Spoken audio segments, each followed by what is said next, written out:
Everybody knows about Dragon Ball Z, it's one of the most important cartoons of all history, but not everyone is familiar with its rich heritage.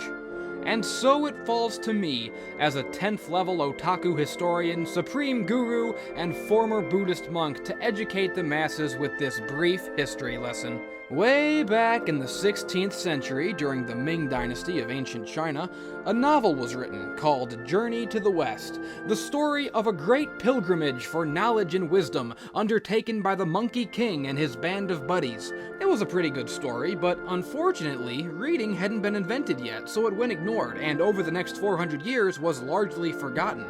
Until a devious little monster from Japan called Akira Toriyama decided to steal the ancient text and, in a shocking display of cultural appropriation, turned it into a goofy cartoon series with aliens and dinosaurs and sluts who take advantage of children, really obscene stuff, and a disgrace to the work of Wu Chang'an, in this esteemed critic's opinion. Anyways, because the story had been bastardized by a culture of dolphin-murdering sexual deviants who all speak the devil's tongue, the story's original themes and wisdom had been discarded, and it now sounded like this.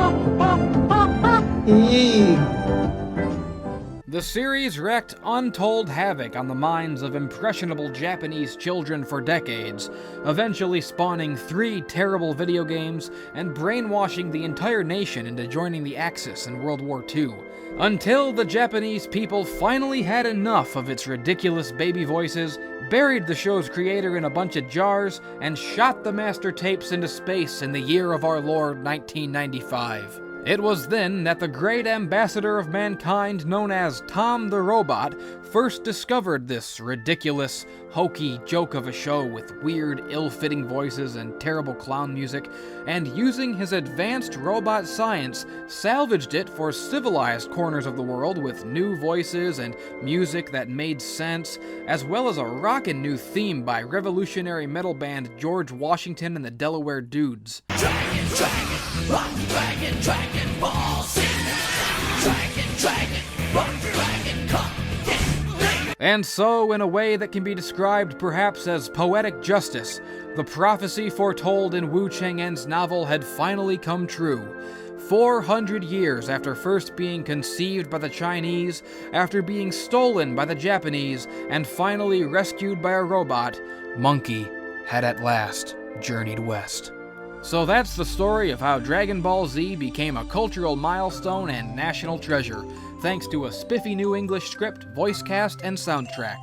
This was the first recorded example of what would come to be known as dubbing, the process by which awful Japanese garbage is made watchable for people with taste. Over the ensuing centuries, hundreds of these so-called animes, which is nerd speak for cartoons, were rescued from mediocrity and irrelevance and given new life on American shores as respectable shows, alongside highbrow and thought-provoking Native American programming such as Street Sharks and SWAT Cats. The West warmly welcomed these animated refugees from the barbaric third-world porn-censoring hell that spawned them, and gave them a new home in the hearts of a generation of upstanding, prodigious English-speaking children of all known valid races: white, black, Mexican, and Canadian.